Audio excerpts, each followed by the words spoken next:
서울 외곽, 은평구의 한 오래된 단독주택. 벽지는 발에 있고 거실 조명은 늘 깜빡였다. 그러나 그 집에서 사는 사람들은 우리 집안은 괜찮은 집안이라고 자부심을 내세우곤 했다. 유지호는 그 집안의 며느리였다. 결혼한 지 2년째. 하지만 그녀는 아직 혼인신고도 되어 있지 않았다. 시어머니 강미숙은 언제나 말했다. 사업이 안정되면 그때 해도 늦지 않아. 너희 집안도 이해할 거라. 그러나 사업은 좀처럼 안정되지 않았고 혼인신고는 계속 미뤄졌다. 대신 그녀에게 요구되는 건 점점 많아졌다. 아침엔 미숙의 약봉지를 챙기고 점심엔 하륜의 라이브 방송용 배경을 정리하며 저녁엔 준석의 술을 따라야 했다. 가족이 아니라 고령된 하녀처럼 취급되었다. 그날도 그랬다. 미숙은 거실 한가운데에서 지원의 통장 내력서를 소리내어 읽었다. 이게 뭐야? 5만 5천 원짜리 블라우스. 내가 우리 집 돈으로 이런 걸 사. 그녀의 목소리는 낮았지만 그 속에 담긴 경멸은 날카로운 칼날 같았다. 지원은 고개를 숙인 채 손톱 끝을 물어뜯고 있었다. 이미 살점이 벗겨져 피가 배어나왔지만 그녀는 아픔조차 느끼지 못했다. 신우이 하류는 그 순간 백화점 로고가 큼지막이 박힌 쇼핑백을 흔들며 들어왔다. 입가에는 비웃는 듯한 미소가 떠올랐다. 언니, 오늘 250만 원짜리 코트 샀어요. 언니 옷은 너무 저렴해 보여요. 하류는 쇼핑백을 일부러 지원의 눈앞에서 흔들며 방으로 들어갔다. 미숙은 딸을 흐뭇하게 바라보다가 다시 지원을 쏘아보았다. 넌 내 항상 그 모양이니. 우리 집 며느리가 그렇게 후줄근해서 어디 사람들 앞에 나서겠어. 그녀는 아무 말도 하지 않았다. 고개만 더욱 깊숙이 숙였다. 몸이 떨렸지만 눈물은 흘리지 않았다. 눈물은 이 집에서 약점일 뿐이었다. 그날 밤 미숙은 술상을 차리게 했다. 소주 2병을 들고 와서 말했다. 오늘은 너랑 한잔 하고 싶네. 지호는 사랑했지만 미숙의 눈빛은 단호했다. 거절은 무리였다. 결국 그녀는 떨리는 손으로 술잔을 들었고 새 잔째를 넘기자 어지러움이 몰려왔다. 그때 미숙은 서류봉투 하나를 꺼내 지원 앞에 내밀었다. 이거 그냥 간단한 보증서야. 도장만 찍으면 돼. 지원은 흐릿한 눈으로 서류를 들여다봤다. 글자들이 흐릿하게 겹쳐졌다. 무언가 이상하다는 본능이 그녀를 붙잡았다. 손끝으로 서류를 밀어내며 말했다. 죄송해요. 이건 못하겠어요. 미숙의 얼굴이 일그러졌다. 바로 그 순간 그녀는 지원의 손목을 세게 움켜잡고 밀쳤다. 지원은 벽에 부딪혀 바닥에 쓰러졌다. 갈비뼈 쪽에서 찌릿한 고통이 퍼져나갔다. 그날 밤 지원은 화장실 거울 앞에서 셔츠를 걷어올렸다. 멍은 퍼랗게 번져 있었고 숨만 쉬어도 통증이 일었다. 그녀는 떨리는 손으로 휴대전화를 꺼내 사진을 찍었다. 플래시가 터지는 순간 거울 속 자신의 눈과 마주쳤다. 공포와 분노가 엉켜있는 눈이었다. 며칠 뒤 미숙은 그녀를 창고방에 가뒀다. 반성할 때까지 나올 생각하지 마. 문이 잠겼고 아무도 오지 않았다. 배터리 20% 남은 휴대전화로 지원은 유일하게 믿을 수 있는 사람, 유나에게 문자 하나를 보냈다. 살려줘. 그것이 그녀의 마지막 희망이었다. 문이 열린 건 새벽 2시 47분이었다.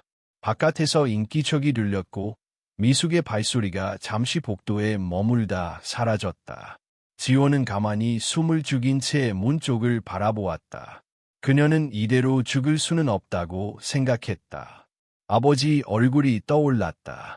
평생을 성실하게 일만 해오신 분, 자신의 선택이 그분의 삶까지 무너뜨릴 수 있다는 두려움이 뼛속까지 스며들었다. 손을 더듬어 일투 안쪽 주머니에서 조심스럽게 현금을 꺼냈다. 몇 달 전부터 몰래 모은 돈이었다. 작고 낡은 가방에 휴대전화, 멍든 갈비뼈를 누르며 꾹꾹 챙겼다. 그녀는 신발을 신지 못했다. 신발장이 소리가 나기 쉬운 위치에 있었기 때문이다. 맨발로 조용히 현관문을 열었다. 겨울 새벽의 찬바람이 얼굴을 세차게 때렸다. 그러나 그 차가움은 오히려 그녀에게 살아있음을 느끼게 했다. 계단을 내려가는 동안 그녀는 뒤를 돌아보지 않았다. 그 집은 더 이상 그녀의 집이 아니었다. 그것은 감옥이었고 지금 그녀는 스스로의 인생을 탈출하는 중이었다. 도로로 나서자 한 대의 택시가 보렸다.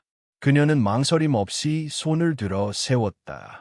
택시에 올라탄 순간 휴대전화 진동이 울렸다. 발신자는 시어머니. 손이 떨렸지만 그녀는 화면을 확인했다. 도망쳐봤자 소용없어. 내 아버지도 끝이야. 문자 메시지를 보고도 아무 말 없이 휴대전화를 껐다. 운전기사는 조심스럽게 물었다. 어디로 모실까요? 그녀는 한참을 망설이다가 말했다. 구로 디지털 단 지역 근처. 그곳에는 유나가 살고 있었다. 자신이 유일하게 의지할 수 있는 친구. 아무 조건 없이 자신을 받아줄 유일한 사람. 택시 안에서 그녀는 창밖을 바라보았다. 서울의 새벽은 조용했고 고요했다. 불빛이 창에 비쳐 지나갔다. 그녀는 처음으로 자유를 느꼈지만 동시에 두려움도 함께 밀려왔다. 이 선택이 옳았을까? 더 큰 고통이 기다리고 있는 건 아닐까? 하지만 확실한 건 하나였다. 다시는 그 집으로 돌아가지 않겠다는 것. 택시가 멈춘 곳은 구로의 한 오래된 오피스텔 앞이었다. 그녀는 가방을 움켜쥔 채 계단을 올랐다. 맨발의 통증이 점점 심해졌지만 멈추지 않았다. 3층 현관 앞에서 초인종을 눌렀다. 잠시 후 문이 열리고 잠옷 차림의 유나가 나타났다. 유나는 지원의 얼굴을 보자마자 손으로 입을 막았다. 지원의 얼굴은 푸르스름한 멍으로 덮여 있었고 입술은 터져 피가 말라 있었다. 유나는 말없이 그녀를 안아주었다. 그 순간 지원은 무너졌다. 긴장으로 굳어있던 몸이 한순간에 풀리며 무릎이 꺾였다. 그녀는 유나의 품에 쓰러지듯 안겼다. 처음으로 소리내어 울었다. 2년간 눌러왔던 울음이 한꺼번에 터져나왔다. 유나는 아무 말 없이 그녀를 거실로 데려가 담요를 덮어주었다. 따뜻한 물을 데우고 머리를 쓰다듬었다. 천천히 말해도 돼. 그 목소리는 무너진 지원에게 작은 숨통을 틔워주었다. 그녀는 고개를 끄덕이며 잔을 받았다. 따뜻함이 손끝을 타고 올라오자 조금씩 이야기를 꺼내기 시작했다. 그녀는 시어머니의 폭언, 남편의 무관심, 신우이의 조롱, 강제로 마신 술, 감금당한 창고, 멍든 몸과 머리채를 잡혀 바닥에 끌려간 기억까지 모든 걸 쏟아냈다. 유나는 지원의 말을 조용히 들으며 눈물을 흘렸다. 말없이 그녀의 손을 꼭 잡고 있었다. 이야기를 마친 후 유나는 조심스럽게 말했다. 지원아, 너 이대로 있으면 안 돼. 이건 범죄야. 너 피해자야. 지원은 놀란 눈으로 유나를 바라보았다. 유나는 자리에서 일어나 자신의 노트북을 가져왔다. 그리고 지원에게 메모장을 건네며 말했다. 날짜별로 기억나는 걸 다 적어. 무슨 일이 있었는지, 누가 무슨 말을 했는지 자세히. 지원은 펜을 쥐었다. 손이 떨렸지만 첫 페이지를 펼쳤다. 그리고 쓰기 시작했다. 시어머니가 처음으로 통장을 요구했던 날, 남편이 처음으로 조금만 참아라고 말했던 날, 신우이가 옷을 비웃었던 날 하나하나 떠올리며 적었다. 밤은 깊어갔다. 서울은 여전히 잠들어 있었고 그 작고 따뜻한 오피스텔 안에서 한 여자가 조용히 그러나 단단히 다시 태어나고 있었다. 유나의 거실 탁자 위에는 메모장과 사진, 녹음 파일이 어지럽게 펼쳐져 있었다. 지원은 전날 밤부터 거의 쉬지 않고 기억을 쏟아냈다. 기억나는 날, 시간, 말투, 감정까지 가능한 한 상세히 적었다. 손목은 저렸고 눈은 충혈되었지만 그녀는 멈추지 않았다. 유나는 노트북으로 정리된 파일을 하나씩 정리하면서 말했다. 이제 전문가가 필요해. 이 정도 증거면 법적으로도 대응할 수 있어.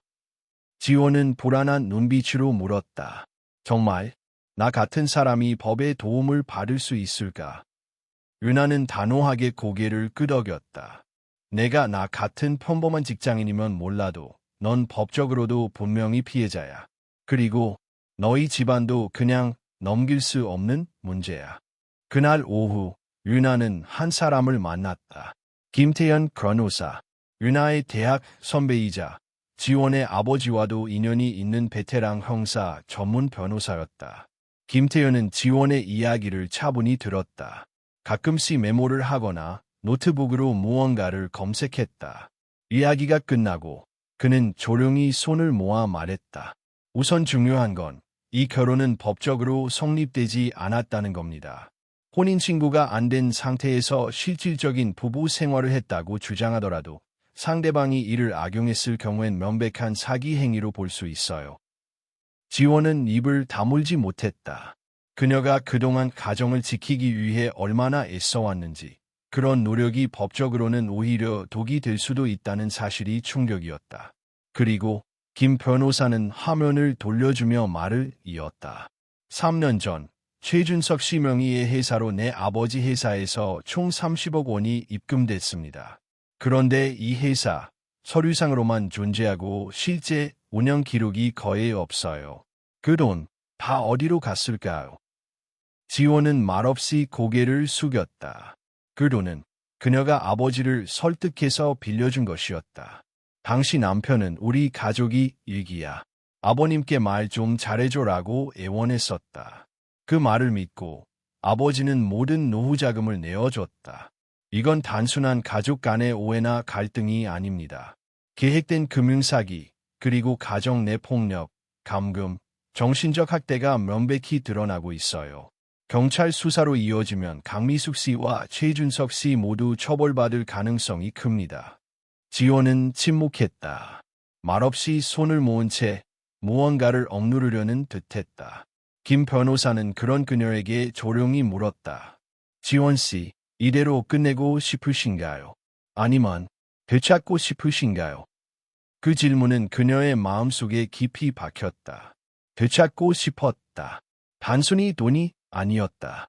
자신의 이름, 자신의 시간, 자신의 존재를 부정당한 인연이라는 시간을 되돌리고 싶었다. 두 번 다시 누군가의 손에 끌려다니고 싶지 않았다. 지원은 고개를 들었다. 그 눈빛은 달라져 있었다. 싸울게요. 끝까지. 김 변호사는 미소를 지으며 서류를 정리했다. 좋습니다. 첫 단계는 법적 고소입니다. 형사 고소와 동시에 민사소송도 준비하겠습니다. 그리고 그 집안 분명 뭔가 더 감추고 있을 겁니다. 우리는 그걸 찾아야 해요. 며칠 후 김 변호사는 탐정과 조사원을 고용해 강미숙의 자산 내역과 부동산 거래를 추적하기 시작했다. 동시에 윤아는 SNS, 이메일, 카카오톡 100억까지 샅샅이 뒤져 관련 증거를 정리했다. 지원은 무섭지 않았다. 이제는 외롭지 않았다. 그녀는 더 이상 피해자가 아니었다. 그녀는 생존자였다. 그리고 반격을 시작한 사람이었다. 지원은 며칠 동안 윤아의 집에 머물며 김태현 변호사 팀과 함께 관련 자료들을 정리했다. 그녀의 기억을 따라 사건들을 재구성하고 메모와 사진, 대화 녹취를 분류하는 작업은 고되었지만 동시에 그녀에게는 치유의 과정이기도 했다. 고통을 직면하고 그것을 말로 정리하는 순간마다 그녀는 조금씩 자신의 감정을 되찾고 있었다. 그 주 금요일, 김 변호사에게서 연락이 왔다. 중요한 이야기가 있으니 직접 만나고 싶다고 했다. 윤아와 함께 변호사 사무실을 찾은 지원은 예상치 못한 소식을 듣게 되었다. 우리가 조사한 결과 강미숙 씨 명의로 된 부동산이 하나 있습니다. 문제는 이 부동산이 최근에 다른 이름으로 넘겨졌다는 점이에요. 그리고 그 시점이 바로 당신이 집을 나간 며칠 뒤입니다. 김 변호사는 태블릿 화면을 넘기며 자료를 보여주었다. 세탁된 자산이 이동한 흔적, 유령 회사 간의 복잡한 거래 흐름, 전형적인 자산 은닉의 수법이었다. 그러나 그중 한 가지가 지원의 눈을 사로잡았다. 이 주소, 이거 시댁이랑 관련 있는 곳이에요. 지원은 화면을 가리켰다. 결혼하고 얼마 됐을 때 시어머니가 한번 데려간 적이 있어요. 창고처럼 생긴 건물이었는데 안에는 서류랑 박스들이 가득했어요. 들어갈 때도 뭔가 비밀번호를 눌러야 했고 이상하게 기억에 남아요. 김 변호사의 눈빛이 날카로워졌다. 그 안에 뭔가 있을지도 모르겠네요. 우리가 수색 영장을 바로 청구해 보겠습니다. 며칠 후 경찰은 영장을 발부받고 지원과 함께 그 건물을 찾았다.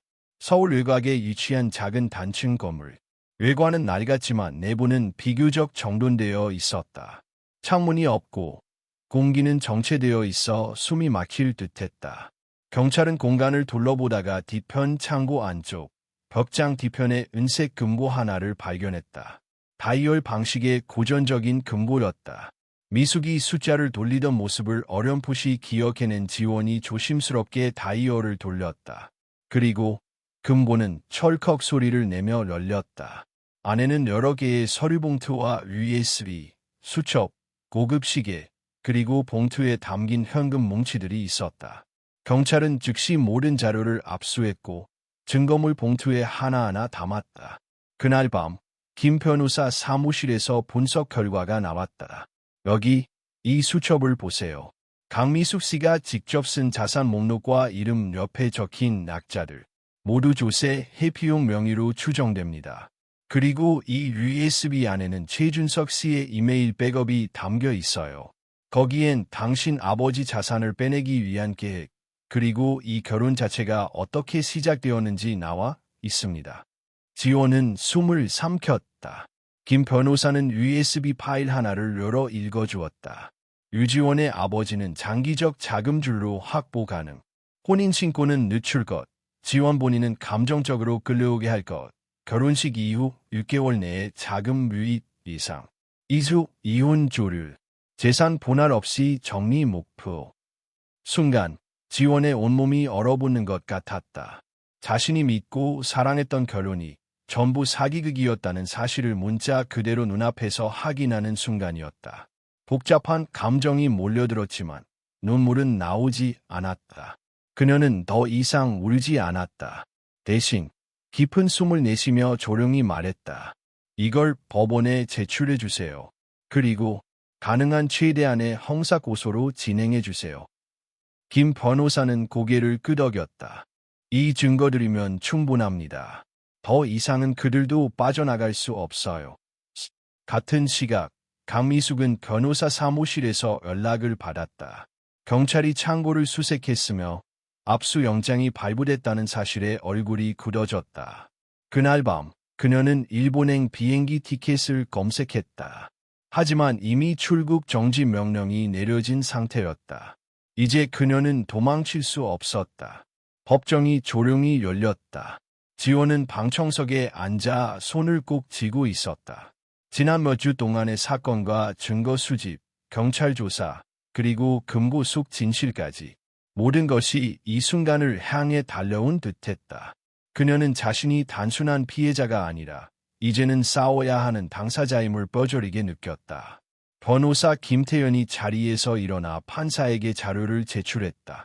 금고 속 수첩, USB, 현금 뭉치, 부동산 서류, 모든 것이 규격대로 정리되어 있었다.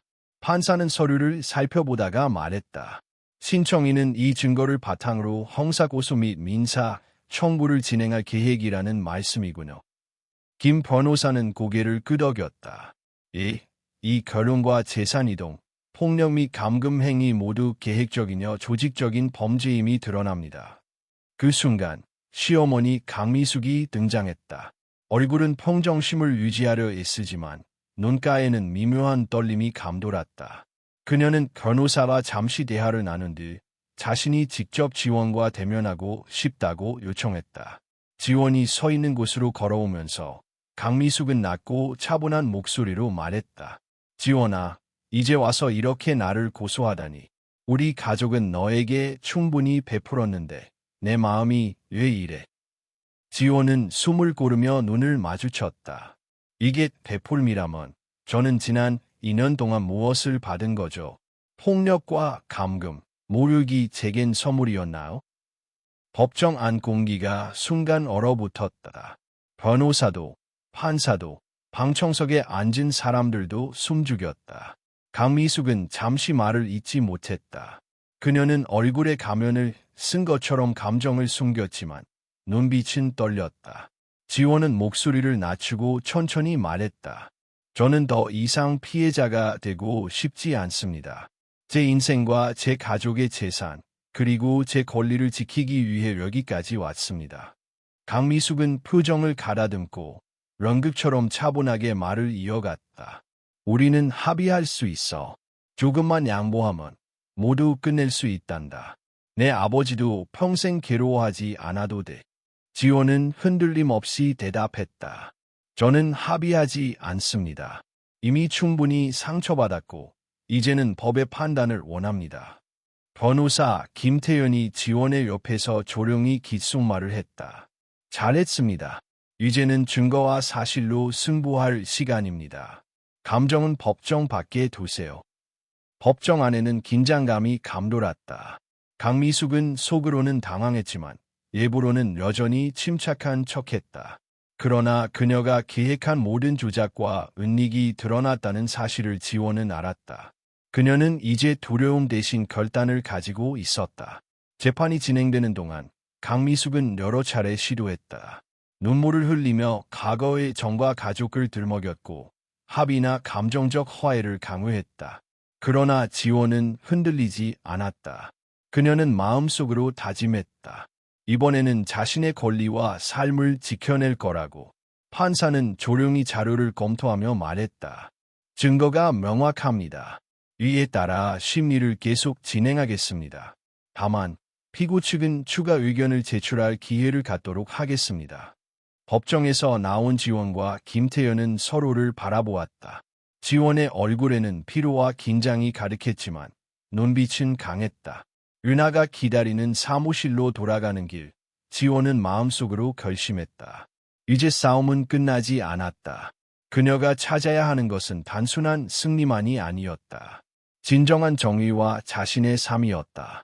그날 밤, 지원은 거실 한켠에 앉아 금고에서 나온 서류를 다시 확인했다.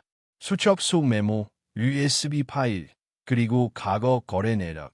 모든 것이 그녀에게 말하고 있었다. 이제 시작이다. 더 이상 숨지 말고 맞서라.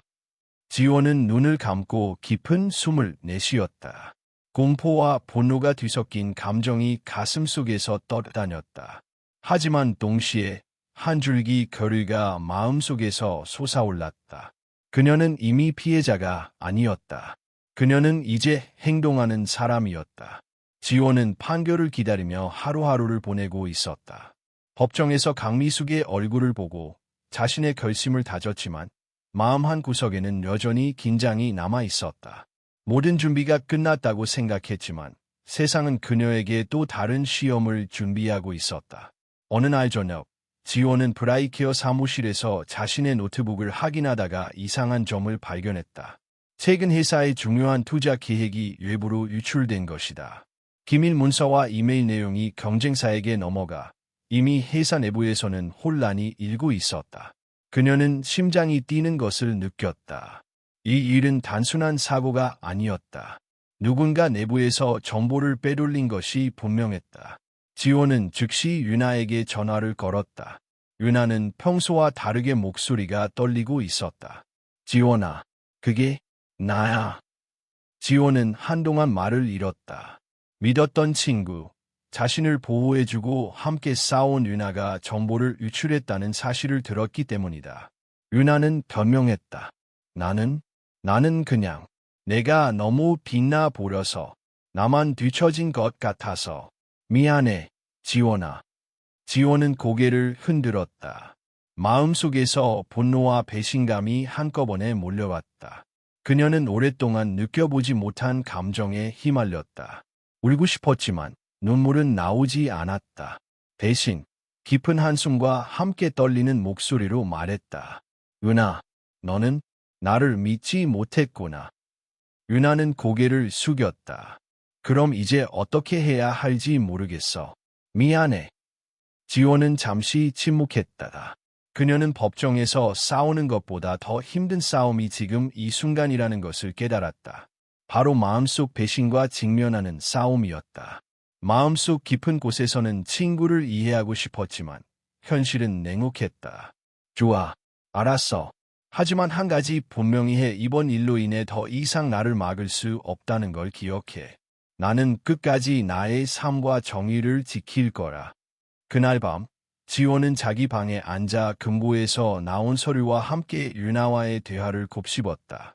친구였던 사람의 배신, 법적 증거로 이미 판결을 준비하고 있는 상황, 회사의 기밀이 위협받는 현실.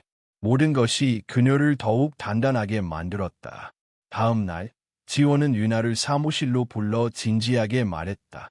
너와 나는 이제 같은 편일 수 없어. 하지만 나는 내가 한 행동을 공개적으로 드러내진 않겠어.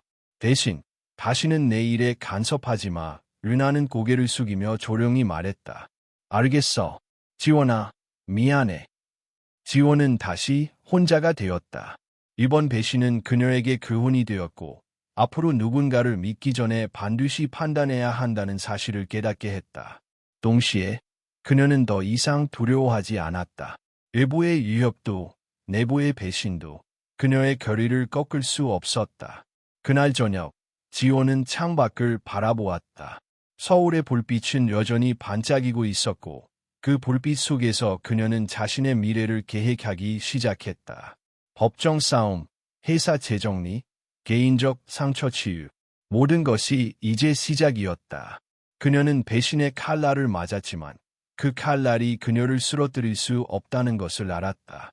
오히려 그 칼날이 그녀를 더 강하게 만들었다. 지원의 눈빛에는 이전과 다른 결의가 서렸다. 이제 그녀는 누구에게도 의존하지 않고 스스로 자신의 길을 걸을 준비가 되어 있었다. 배신과 상처가 남긴 자리는 이제 단단한 결심과 법적 준비로 채워지고 있었다. 지원이 법정 싸움과 회사 문제로 분주하게 지내던 어느 날, 새로운 위기가 찾아왔다. 소셜미디어와 인터넷 커뮤니티에서 그녀의 이름이 언급되기 시작한 것이다. 한 유명 유튜브 채널이 제목을 걸었다. 유지원, 피해자 코스프레로 스타트업 성공. 진실은 제목만으로도 수많은 댓글과 조회수가 폭발했다. 사람들은 의견을 나누며 찬반으로 나뉘었다. 일부는 그녀를 응원하며 정당한 권리를 찾았다고 지지했지만 또 다른 쪽은 과장된 피해자 이야기라며 비난했다. 지원은 처음 보는 이런 여론의 폭력에 숨이 막히는 듯한 느낌을 받았다. 아버지 유성준은 뉴스와 댓글을 읽고 충격을 받았다. 몇 년간 자신의 모든 재산과 신뢰를 투자한 딸이 이제는 미디어와 대중 앞에서 의심받는 모습이었다. 그는 심장이 두근거리며 그날 밤 급성 스트레스로 병원으로 옮겨졌다. 지원은 병원에서 아버지를 바라보며 죄책감과 분노가 동시에 치밀어 올랐다. 하지만 그녀는 무너지지 않았다. 윤아가 옆에서 손을 잡고 말했다. 지원아, 이제 우리가 직접 진실을 말해야 해요. 더 이상 그들이 만들어낸 이야기 속에서 숨을 수 없어요. 지원은 깊은 숨을 내쉬고 고개를 끄덕였다. 그녀는 첫 인터뷰를 준비했다. 조심스럽게 원고를 작성하고 카메라 앞에 섰다. 저는 피해를 과장하거나 일용하지 않았습니다. 지난 2년 동안 저는 제 권리를 지키기 위해 싸워왔습니다. 누구도 제 삶을 대신 살아줄 수 없고 누구도 저를 대신 판단할 수 없습니다. 말을 마친 후 지원은 잠시 숨을 고르고 카메라를 바라보았다. 눈빛은 흔들리지 않았다. 그녀의 목소리는 조용하지만 확고했다. 인터뷰 영상이 업로드되자 또 다시 댓글이 쏟아졌다. 이번에는 지원을 지지하는 목소리가 더 많았다. 사람들은 이제 그녀의 행동과 증거를 중심으로 판단하기 시작했다. 하지만 여론의 폭력은 완전히 사라지지 않았다. 악성 댓글과 허위 루머는 계속 이어졌다. 지원은 마음속으로 다짐했다. 이제는 자신이 직접 컨트롤할 수 있는 영역에 집중할 것이다. 법정 싸움, 회사 재정, 그리고 진실을 공개하는 것, 이 세 가지를 통해 그녀는 점차 여론이라는 계모를 잠재울 계획이었다. 지원은 밤마다 자료를 확인하고 법정 문서와 SNS 자료를 정리했다. 그녀는 이 과정에서 자신이 혼자가 아님을 깨달았다.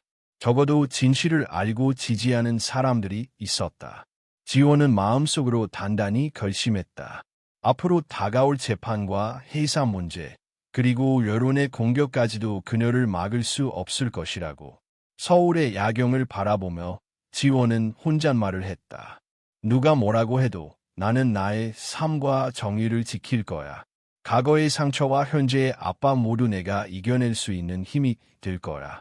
그 순간 그녀의 눈빛에는 흔들림 없는 결의가 서렸다. 배신과 상처, 그리고 여론의 압박이 남긴 자리에는 강인함과 냉철한 판단이 채워지고 있었다. 지원은 이제 완전히 자기 삶의 주인으로 거듭나고 있었다. 법정 싸움과 여론의 압박 속에서도 지원은 흔들리지 않으려 애썼다.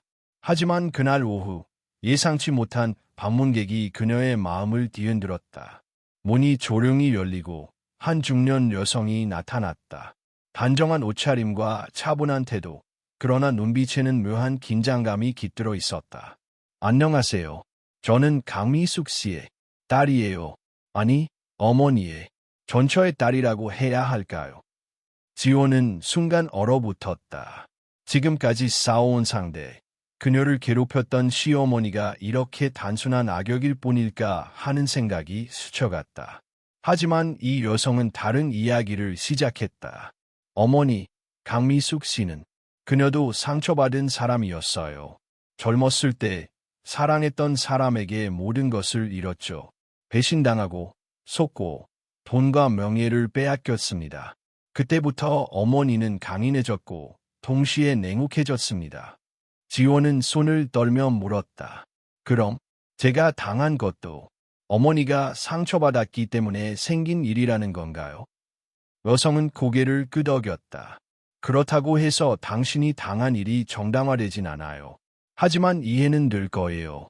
어머니가 얘 그렇게 행동했는지, 얘 모든 것을 통제하려 했는지 이유가 있어요. 지호는 혼란스러웠다. 눈앞의 진실이 머릿속을 휘저었다. 자신이 느낀 분노와 배신감, 공포가 한순간 흔들렸다. 모든 것이 단순한 악의로 이루어진 것이 아니었다는 사실, 그리고 그 안에 숨겨진 과거의 상처와 트라우마를 받아들여야 한다는 것. 그녀는 마음속으로 질문했다. 그럼 내가 싸우는 것은 무엇을 위한 것일까? 그 순간 지호는 자신이 법정에서 싸우는 이유를 떠올렸다. 단순히 시어머니를 처벌하기 위해서가 아니었다. 자신의 권리, 자신의 삶, 자신의 존엄을 지키기 위해서였다. 과거의 상처와 이유는 이해할 수 있지만 그것이 현재의 폭력과 조작을 정당화하지는 않는다. 여성은 조심스럽게 USB와 금고 속 자료를 꺼냈다. 이 자료를 보면 어머니가 어떤 계획을 세웠는지 알 수 있어요. 하지만 중요한 건 당신은 이미 그 계획을 깨고 있다는 거예요. 이제 선택은 당신에게 달렸습니다. 지호는 자료를 받아들고 한참을 바라보았다. 그 안에는 시어머니가 지원의 아버지 재산을 노리고 혼인 계획을 세운 모든 세부 사항이 기록되어 있었다. 하지만 이번에는 지원의 눈빛이 달랐다. 이제 단순한 분노가 아닌 냉철한 판단과 결심이 자리 잡고 있었다. 그날 밤 지원은 거실에서 혼자 앉아 창밖을 바라보았다. 서울의 빛은 여전히 반짝였지만 그녀의 마음속에는 혼돈과 결의가 동시에 번졌다. 과거의 상처를 이해한다고 해서 현재의 정의를 포기할 수는 없었다. 오히려 이해는 그녀를 더욱 강하게 만들었다.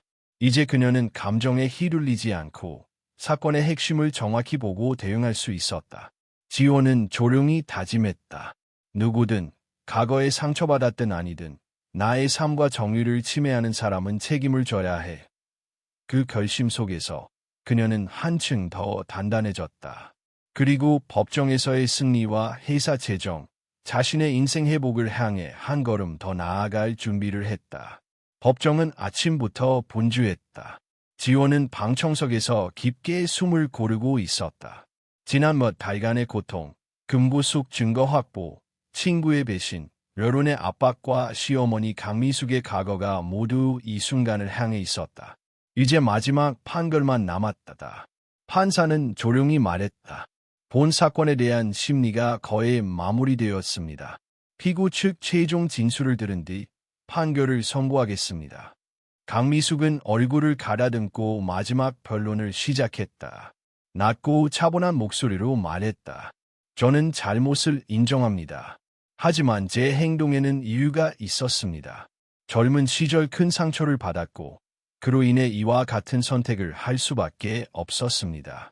피해자 가족에게 사과드립니다. 지원은 숨을 고르며 판사를 바라보았다. 그녀의 마음속에는 분노와 동정이 동시에 섞였다. 시어머니의 사과가 진심인지 단지 판결을 완화하려는 수단인지 판단하기 어려웠다. 그러나 그 어떤 감정도 그녀의 결정을 흐릴 수 없었다. 그녀가 원하는 것은 오직 정의였다. 판사는 서류를 검토하며 조용히 말했다. 피고 강미숙, 최준석, 최아륜의 범죄 사실과 증거를 검토한 결과 다음과 같이 판결합니다. 법정안은 숨죽인 채 판사의 말을 기다렸다. 판사는 천천히 판결을 이어갔다.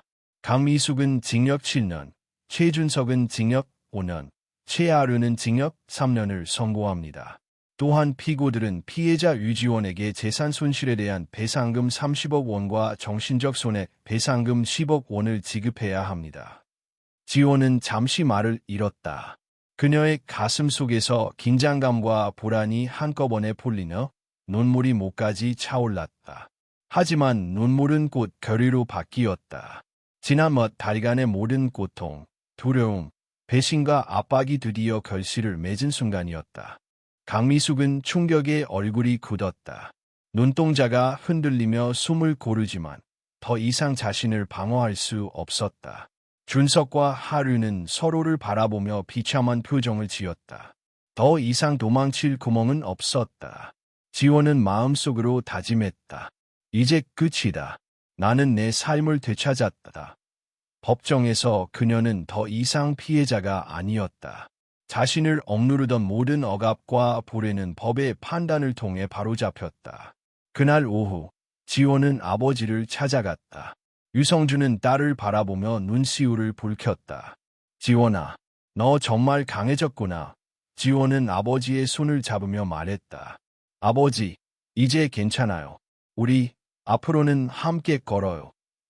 그녀는 법정 밖으로 나서면서 서울의 햇살을 느꼈다. 따뜻하고 밝은 빛이 얼굴을 스쳤다. 그녀의 눈빛은 더 이상 두려움이나 분노에 흔들리지 않았다.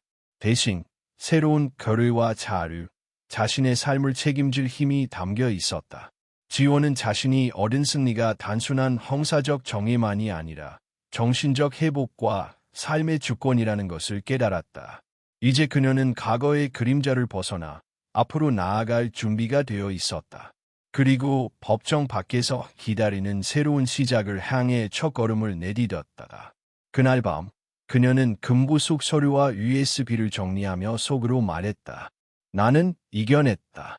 나의 삶, 나의 정의, 그리고 나의 자유는 이제 내 것이다. 그 결심 속에서 서울의 불빛은 더욱 밝게 빛났다. 법정에서의 승리 이후 지원의 삶은 새로운 국면을 맞이했다. 이제 그녀는 과거의 그림자에서 벗어나 자신의 삶을 다시 설계할 기회를 갖게 되었다. 아버지 유성준과 함께 서울 도심을 거닐면서 그녀는 처음으로 진정한 평화를 느꼈다. 몇 년간 억눌려 있었던 감정들이 천천히 풀리면서 마음속 깊은 곳에서 희망이 피어났다. 그녀는 브라이케어 스타트업을 다시 점검했다. 회사는 아직 초기 단계였지만 투자자들과 팀원들은 그녀의 결단력과 리더십을 높이 평가했다. 지원은 냉철하게 사업 계획을 다듬고 새로운 전략을 세웠다. 이번에는 과거와 달리 그녀 자신만의 기준과 판단으로 모든 결정을 내렸다. 더 이상 누구에게 의존하지 않고 누구에게 속박당하지 않았다.